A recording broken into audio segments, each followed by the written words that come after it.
Hello and welcome to my creative space. Thank you so much for being here with me. Welcome to another DIY video. If you're not already, I would love for you to subscribe and be part of this creative squad. Thank you so much for watching. Now, let's get started. For DIY number 1, I'm taking two Dollar Tree canvas. These ones are 8 by 10. I'm going to start by removing the wrapping. Now that I have that, I am going to take these pliers and I am going to start removing the staples. It was very easy to do with these because they're pointy, so I would say try to find something pointy that is not sharp that you can cut yourself with. Anyway, once you do that, you're gonna have these two frames, and as you can see, you can totally see where the staples were removed. So we're gonna glue those two sides together. And let me tell you, these frames were only sisters. They were not twins because they were not even. But just make sure that the side you're going to use to stand it's even, that way you're able to stand it. Now I'm gonna take my Waverly chalk paint and I am going to paint the whole frame in this color. And as always, check out my description box for any paint or tools that I use on my videos.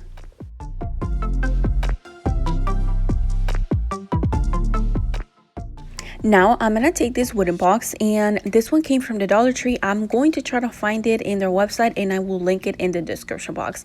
But anyway, I'm just gonna take this box and I am going to stain it. And now I'm going to take my frame and two little hooks. I will leave the information on these below. And I'm going to take a ruler and I'm just trying to figure out exactly where I want them to sit. And then these are so simple to do. This wood is really thin, so you're able to screw them on there with just your hands. So that's what I'm gonna do, and I will realize in a second that these are not sitting in the same place, so I go back in there and unscrew it and then screw it back on there, and now they're good to go. But because I did mess up, now I have to go back with paint, and as you can see, the bottom was not painted and it was bothering me, so I fixed that as well. Now I am going to take my little box in this piece of jute rope, because this is what is going to be helping our little planter be floating. So I figure out how much I need this to be, or how long I need this to be, and then I cut both of my pieces. I create a little knot at the bottom, and then once I have that, I am going to grab my ruler and I am going to find the middle on each side. That way when I glue my little hangers, they are even. And once I figure that out, I am going to add some glue at the end where I created the knot, and then I will reinforce with a lot more of hot glue. And now all that's left is decorate this little box. I'm going to be using this Dollar Tree greenery, and as always, I cut it into smaller pieces or smaller branches, and I added some fluorofoam into the box. I glue it down, and then I just added all the greenery. Now it's time to test this and see if it's going to stand. Here is the moment of truth, and it did. Whoop whoop, that is success. And here is the end result. I love how these floating planters turn out.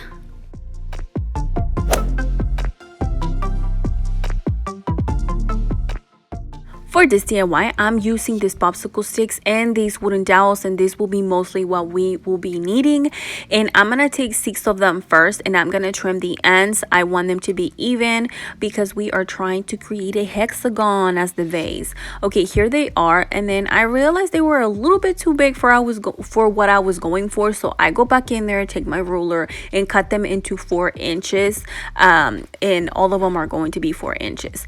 Once I have all of them, I place them down again into a hexagon, and now it's time to start gluing. Now here's a tip so you don't struggle and I save you some time.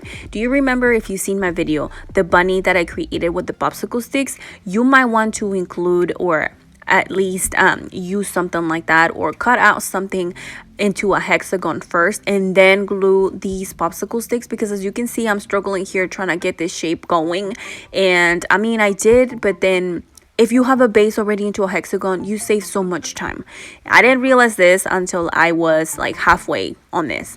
But anyway, so now I'm going to take some more popsicle sticks, yes, you guessed it, and I am going to be creating the bottom of this bird cage. Now, I am going to be cutting them some longer than others because I'm trying to make it look nice. So you can do all of them the same size. Even if you have the jumbo ones, like the really big ones, it would be so much easier and faster, I feel like, but I don't know because I didn't use them. But anyway, in my head, it does make sense. But anyway, so I'm gonna keep placing them on there. Once I do have enough to cover up the whole hexagon, I'm gonna take a pencil and I am going to start tracing this hexagon on there.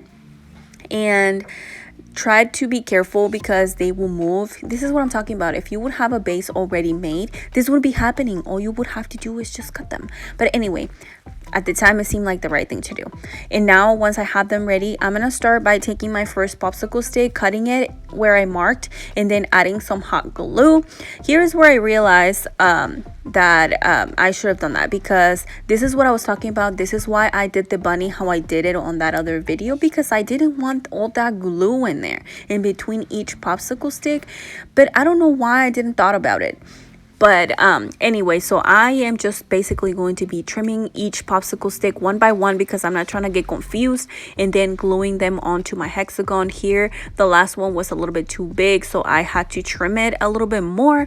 And then I went in with hot glue and I'm gonna glue it, and you will see in a second that I have to go back in there and fix some mistakes. As you can see here, some of the popsicle sticks were sticking way too much, so I had to go in there and cut them off. And then I just grabbed my sanding block and started sanding that so it can look nice. And then I also sand the inside just to try to get rid of some of that glue in there that it was bothering me. Okay, this is what it looks like. It looks rough at the bottom. I know. It will be fine. Trust me. Trust the process. Now it's time to start gluing the wooden dowels. So you need 6 of these longer wooden dowels. They're 12 inches tall. And I am going to start gluing them into each corner. And I will see you in a second.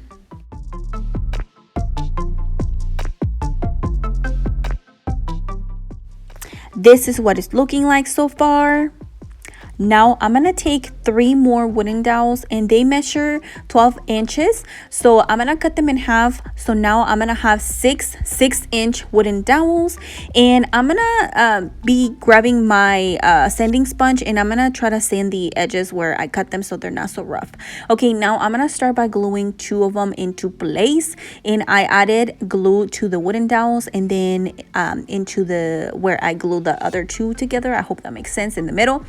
And then I'm gonna hold them on there for a few seconds until it kind of dries so I can let go of them.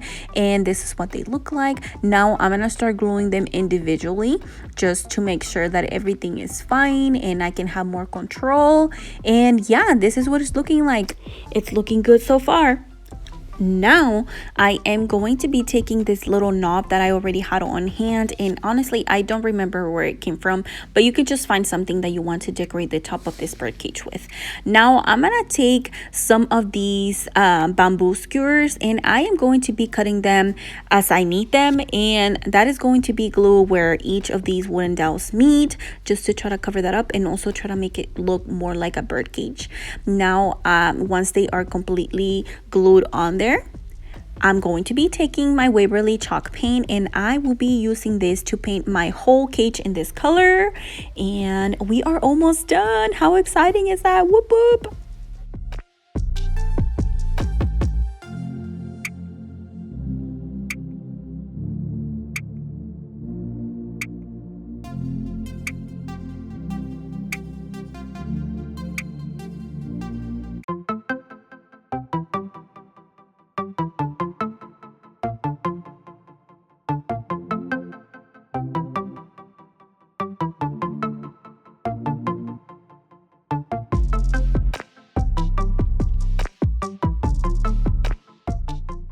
Here is a look at how this bird cage is looking, and I am in love with this. Now you can leave it just white, that's totally fine, but I decided to distress mine with my antique wax from Waverly. And let me tell you, I did test it with just white and decorated and everything, and it didn't look as good to me like how it did once I distressed it. I love this. Once I'm done distressing it, I am going to be grabbing some greenery and kind of just styling this little cage.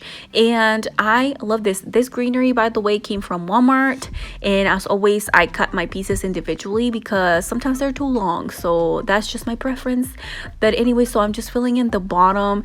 That little house that you see in the middle, I also DIY'd it. So I will show you right after this DIY how I did that. And here is the end result. I love this bird cage. It's totally one of my favorites.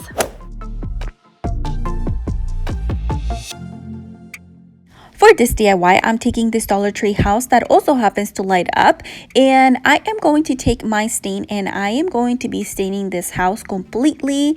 Now, I decided to not use the little light, so I just popped it out and I just kept staining it. And once it's completely stained, I am going to grab this little pillar I found at the Dollar Tree, and I really like how it looks. It looks really high-end. Now, it's just a matter of gluing this house onto this pillar, and as you saw, I added a little jute rope bow and then just style it. I just added some greenery and I love how this little house turned out.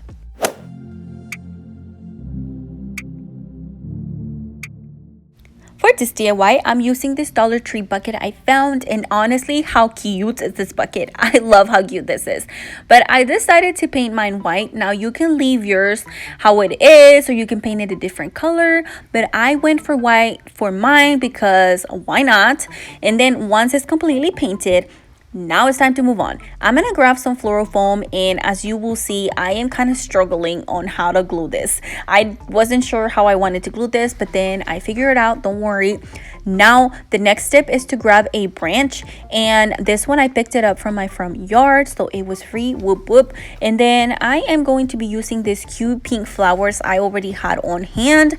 They came from the Dollar Tree. I just took them off the little branch, and as you can see, some of them are smaller than others, so I went for the little bigger ones first, and then I just added the smaller ones randomly on this little tree. This is what this tree is looking like. Doesn't this look like apple blossom? I think it does. Now you can leave it how it is, or you can add these cute little eggs I found. I decided to go in with them because I wanted it to have a hint to Easter as well, and I thought it was a really cool idea. So I took these eggs and took them off the skewers, and they already had a little hole from where the skewer was sitting. So I just took some jute rope and created little knots and start pushing them onto the little already made holes, and I glued them on there. And then I just figured out exactly where they were gonna go and started cutting them, and then I just added some glue to the branch and started gluing my little rope on there. Now I do end up adding the little bows on there as well. The little tails were a little too long, so I do trim them too. And yeah, so this is what it's looking like so far. I apologize because these specific DIY was not showing everything I wanted to show. My camera moved and I didn't realize it. I promise you I'm trying my best, and I will continue to try my best. And now all that's left is just to add some Spanish moss into this little bucket to cover that up. And I also end up distressing the bucket a little bit off camera. And here is a look at how this really cool spring Easter tree turned out. I love this little tree, but I have to say my favorite was the birdcage. I just think that project turned out amazing. You let me know in the comments down below which one is your favorite DIY. Also, don't forget to subscribe before you leave so you don't miss any videos. And I will see you on my next DIY. Bye!